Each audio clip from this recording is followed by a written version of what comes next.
오전 12시 많은 참여 바랍니다. 자, 이어서 뉴욕 현지 연결해서 자세한 내용들 알아보겠습니다. 김한희 특파원입니다. 안녕하십니까? 네, 안녕하세요. 네. 자, 우선 엔비디아와 관련해서도 악재가 됐었고 또 파월 의장도 악재가 되고 있는 그런 상황이 되겠습니다. 간밤에 또 기술주 중심으로 크게 밀렸는데요. 시장의 분위기는 어땠습니까?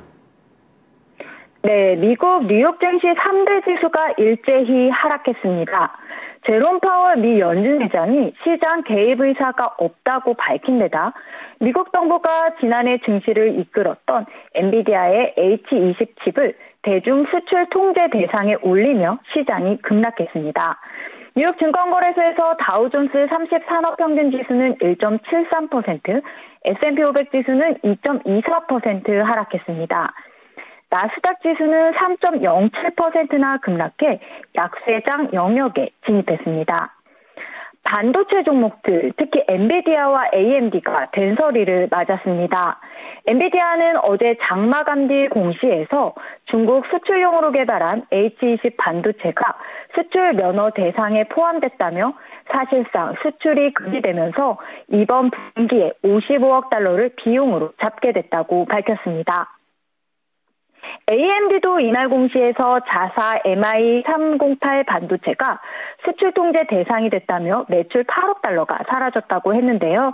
엔비디아와 AMD는 장중 10% 가까이 폭락한 끝에 결국 각각 7% 안팎 급락세로 장을 마쳤습니다. 엔비디아는 6.87%, AMD는 7.35% 급락 마감했는데요. 엔비디아는 올 들어서 22%, AMD는 27% 폭락 중입니다. 엔비디아가 6.9% 급락한 가운데 다른 매그니피센트 7 빅테크들도 일제히 큰 폭으로 하락했습니다. 테슬라는 4.94% 급락해 241.55달러로 미끄러졌는데요. 트럼프 관세 전쟁으로 세계 최대 신차, 전기차 시장인 중국에서 미국 제품 불매 운동이 일어나고 있다는 분석이 나온 게 충격이 컸습니다. 시티 애널리스트 제프 청에 따르면 지난 일주일 테슬라 중국 판매가 15% 급감했습니다. PNB 바리바는 한국과 일본 자동차 업체들이 겪었던 것처럼 테슬라도 중국과 미국 간 긴장이 고조되면서 불매 운동에 시달릴 수 있다고 경고했습니다. 한국, 일본이 중국과 긴장이 고조되던 때 이들 나라 자동차 브랜드의 중국 시장 점유율은 반토막이 났다고 강조했습니다. 이 밖에도 애플과 메타, 마이크로소프트는 3%대 급락했고 알파벳과 아마존은 2%대 떨어졌습니다. 자, 이렇게 종목들이 크게 타격을 입은 가운데 좀 더 자세하게 내용을 들어가 보겠습니다. 파월 의장의 발언, 그리고 트럼프 대통령의 정책. 지금 트럼프 대통령은 일본과의 그런 관계도 좀 많이 좋아지고 있다. 자기의 성과를 좀 과시하고 있는 그런 분위기인데 시장은 좀 반대로 움직이고 있습니다. 이날 시장의 악재들 좀 더 자세하게 분석해 주시죠. 예, 트럼프의 관세 정책이 시장을 계속 압박하고 있는데요. 파월 연준 회장은 미국 경제가 트럼프 대통령의 관세 정책으로 인해 스태그플레이션에 빠질 수 있음을 시사했습니다. 오늘 공개 발언에 나선 파월 의장은 관세 정책이 성장을 둔화하고 인플레이션을 최소한 일시적으로 올리면서 통화 정책이 딜레마에 빠질 가능성을 언급했는데 파월 의장은 우리는 우리의 두 가지 책무가 충돌하는 어려운 시나리오에 빠질 수 있다며 그것이 발생한다면 우리는 경제가 각각의 목표에서 얼마나 멀어졌는지 그리고 해당 격차가 각각 예상되는 범위 내에서 어떻게 좁혀질 것인지를 고려할 것이라고 밝혔습니다. 물가가 뛰고 동시에 성장이 둔화되면 연준이 어떤 것에 먼저 목표를 맞춰야 할지 고심할 수밖에 없다는 겁니다. 스파르탄 캐피털 증권의 피터 카딜로는 파월은 시장이 그동안 계속 두려워하던 것을 이야기하고 있다며 이것을 연준 의장이 말하고 있고 모든 것을 확인했다고 진단했습니다. 특히 파월 의장은 최근 주식시장의 하락에도 불구하고 시장이 잘 기능하고 있다고 평가해 연준이 소위 연준 풋에 나서지 않을 가능성에 힘을 줬습니다.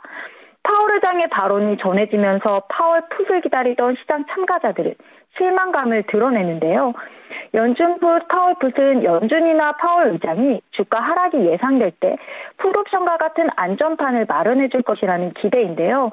크리슈나고와 에버코어 ISI 애널리스트는 파월 의장의 최근 발언은 4월 2일 관세 부과 이틀 후의 연설에서 자세 변화가 없음을 보여준다며 우리에게는 놀랍진 않지만 연준의 포지션을 기대하는 사람에게는 실망스러운 소식이라고 말했습니다. 웰스파고 인베스트먼트 인스티튜트의 3일을 삼아놔도 우리가 파월의 발언을 듣기 전에 분명히 부정적인 편견을 가지고 있었고 시장은 일종의 풋을 찾고 있었다며 트럼프 풋이나 연준 풋 둘 중 하나면 된다고 말했습니다. 그러면서 현재 두 가지 모두 시장을 실망하게 하고 있고 거시경제와 관세 문제를 고려하면 위험을 감수하거나 위험 자산을 유지하기 어렵다고 진단했습니다. 긍정적 경제 지표도 시장에 큰 도움이 되지 않았는데요. 오늘 발표된 미국의 3월 소매 판매는 전월 대비 1.4% 증가했습니다. 직전월 대비 큰 폭의 개선이며 지난 2년 동안 가장 큰 월간 증가폭인데요. 예상치도 상회했습니다. 하지만 트럼프의 대규모 관세 인상 계획을 발표하자 소비자들이 가격 상승을 우려해 선제적으로 구매에 나선 결과라는 분석도 나옵니다. 실제 전문가들은 이번 소비 급증 현상이 단기적일 가능성이 크다고 분석하는데요. ING의 제임스 나이틀리는 단기적으로는 소비 지표가 강하게 나올 수 있지만 연준의 정책 판단을 더욱 어렵게만 만드는 것이라고 말했습니다. 이제 내일 일정 살펴보겠습니다. 내일 경제지표로는 매주 발표되는 4월 신규 실업수당 청구 건수와 3월 주택착공 및 허가 건수가 있습니다. 연준 위원 발언 이어지는데요. 제프리 슈미드 캔자스시티 연은 총재, 마이클 바 연준 이사 연설이 예정돼 있고요. 실적 발표도 여럿 있습니다. 넷플릭스, 아메리칸 익스프레스, 찰스 슈왑 실적이 공개됩니다. 네, 오늘 말씀 잘 들었습니다. 고맙습니다. 네, 감사합니다.